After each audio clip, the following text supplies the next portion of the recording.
এই রমজানে এই প্রথম জুমায় আমাদের জন্য সবচেয়ে বড় মেসেজ হলো আমাদের অতীত জীবনের যত অপরাধ গুলো আছে আসুন আজকে নিয়ত করি যেমন এখন থেকে আমরা আর কোনো অপরাধ করবো না, বলেন ইনশাআল্লাহ।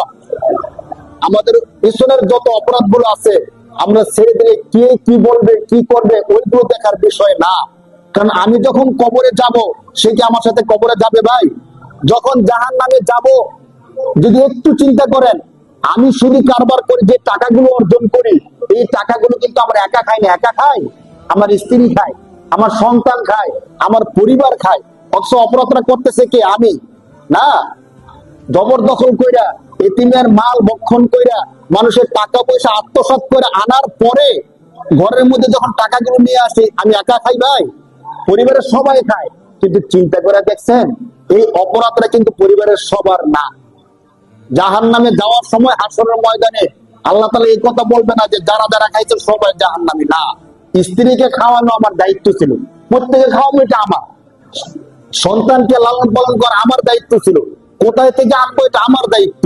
চিন্তা করে দেখেন আপনার সন্তানকে যদি আপনি বাড়িতে গিয়ে বলেন আজকে, আপনারা তো বলবেন না, শরম লজ্জায় বলবেন না আমি জানি, বাকি মনে মনে একটু ভাবেন যারা আমরা অপরাধের মধ্যে লিপ্ত আছি, যদি আপনার স্ত্রীকে আজকে রাত্রি দিয়ে বলেন যে দেখো তোমাদেরকে একটু ভালো খাওয়ানোর জন্য, একটু ভালো ফ্ল্যাটে রাখার জন্য আমি আত্মসাৎ করি, আমি সুদি কারবার করি, আমি সরকারি টাকা থেকে কিছু টাকা মাইরে নিয়ে আসি, এখন এই কাজটা কিন্তু আমার একার জন্য করি না, তোমার সুখের জন্য আমি করি। আল্লাহ তাআলা যদি হাসরের দিন আমাকে 1000 বছর জাহান্নাম দেয়, তুমি কি তার থেকে 500 বছর জাহান্নাম নিবা? বেশি নিতে হবে না, তুমি শুধু 500 বছরের জাহান্নাম নিবা। কারণ এই টাকাটা তো আমি খাই না, এই ফ্ল্যাটে তো আমি একা থাকি না, তোমাকেও রাখি। আপনারা কি মনে করেন স্ত্রী যদি সুস্থ হয়, ভালো থাকে, মেজাজ বুদ্ধি ভালো থাকে, সে কি রাজি হবে? 500 বছর জাহান্নাম আপনি কি সহজ মনে করছেন নাকি?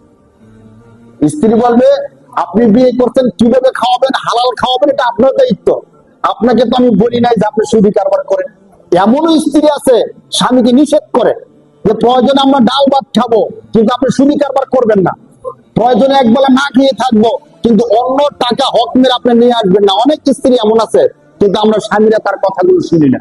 অনেক স্ত্রী আছে চুপ থাকে, কিছু বলতে গেলে সমস্যা হবে, ঝামেলা বাঁধবে, এই জন্য চুপ থাকে। যদি বলে যে সুদি কারবার করেন কেন, মানুষের টাকা মেরে আনেন কেন, তখন বলবে তোমারটা আনি, তুমি তোমার বাবার থেকে আনিয়ে দাও, তাহলে আমি আর করবো না। বলেন নাউজুবিল্লাহ। সর্বোপরি কথা হলো এই অপরাধগুলো আমরা যখন করি তখন এই অপরাধের শাস্তি আমি একাই পাবো। এই অপরাধের শাস্তি আমার স্ত্রী না, আমার সন্তান নিবে না। নয়তো বিশ্বাস না করলে আপনার সন্তানকে বলেন যে আমি যে এই সুদি কারবার দিয়া মানুষের জমি জবরদখল কইরা এই যে সম্পদ গড়লাম, এই সম্পদ গুলোর কারণে হাসরের ময়দানে আল্লাহ আমাকে জাহান্নাম দিলে, বাবা তুমি কি জাহান্নামের একটা ভাগ নিবা? সে কি নিব? বলেন নিবে না। কয়েকদিন আগে সোশ্যাল মিডিয়া একটা দেখছেন না ভিডিও, যে তার বাবা সরকারি অনেক কিছু জমি জবরদখল করার পরে তার বাবা আছে এখন জেলে। এখন তাকেও যখন গ্রেফতার করে জেলে নেওয়া হইতেছে, তখন সাংবাদিকরা তার সামনে যখন ক্যামেরা ধরছে, তো সে বলতেছে যে আমার বাবা অপরাধ করছে, সরকারি জমি আমার বাবা নিছে, আমি তো কোনো কিছু করি নাই, এই সম্পদ আমার বাবা আমাকে দিয়ে গেছে, আমাকে কেন গ্রেফতার করা হলো? এটা কি দুনিয়াতে না আখিরাতে? দুনিয়ায়। দুনিয়ায় সাংবাদিকের সামনে সে বলতেছে অপরাধ আমার বাবা করছে, আমাকে কেন গ্রেফতার করা হলো? যারা দেখেন নাই দেখবেন। তো দুনিয়ার মধ্যে সন্তান বলতেছে অপরাধ বাবার, আমার না। আখিরাতে যখন জাহান্নামটা দেখবে চোখের সামনে, তখন কি সে বলবে যে আল্লাহ বাবা তো আমাদের জন্য এই খারাপ কাজগুলো করছে, অতএব বাবাকে একা জাহান্নামে দেন না, 1000 বছরের মধ্যে 500 বছর বাবাকে দেন, 500 বছর আমাকে দেন। এটা তো কোনো সন্তান বলবে ভাই? বলবে না। তাহলে সুস্থ থাকার জন্য হালাল টাকা অল্প দিয়ে তো চলে, হয়তো মাছ গোস্ত অনেক বেশি খাইতাম, স্বাদটা একটু কম খাই। আল্লাহ তাআলা যদি রিজিক দেন তাহলে কেউ কি রিজিক ছিনিয়ে নিতে পারবে ভাই? পারবে না। এজন্য আসুন নিয়ত করি রমজানের এই প্রথম সময়ে আমরা আমাদের জীবনের সমস্ত অপরাধগুলো ছেড়ে দিব, বলেন ইনশাআল্লাহ।